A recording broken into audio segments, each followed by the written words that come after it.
Hi అండి.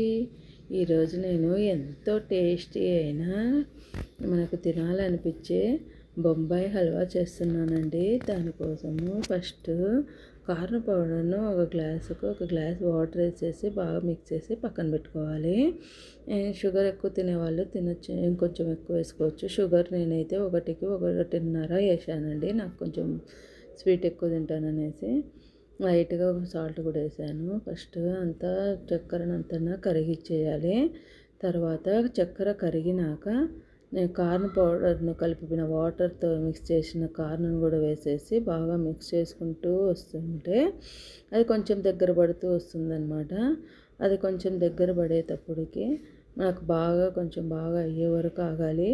Colour అనేది కొంచెం ముందు వేసుకుంటేనే బాగా వస్తుందండి. నేనైతే నెక్స్ట్ వేసాను, కొంచెం కలిసినట్టుగా కష్టపెట్టింది నాకు. కొంచెం ఆ పాలు చక్కెర వేసి కరిగినప్పుడే మనము కలర్ వేసుకున్నామంటే బాగా మిక్స్ అవుతుంది.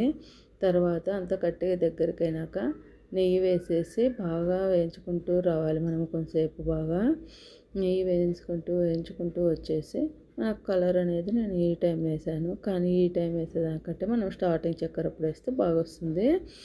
ఇలా బాగా దగ్గర పడే వరకు అనేసి కొంచెం సేపు బాగా మిక్స్ చేసేసినాక మనం డ్రై ఫ్రూట్స్ వేయించి పెట్టుకునేవన్నీ నెయ్యి వేసి వేయించి పెట్టుకోవాలి పక్కన.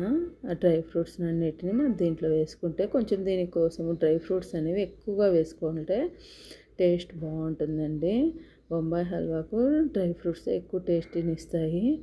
ఎంతో టేస్టీగా ఉందండి. మేము చేసి తయారు చేసినప్పుడే కొంచెం తినేసే వరకు, అది చల్లారే వరకు కూడా ఆకుండా తినేశారు. కట్ చేసి పీసెస్గా తింటే ఎంతో టేస్టీగా ఉంది. కానీ ఈసారి నూనె కూడా వేసి ట్రై చేస్తానండి.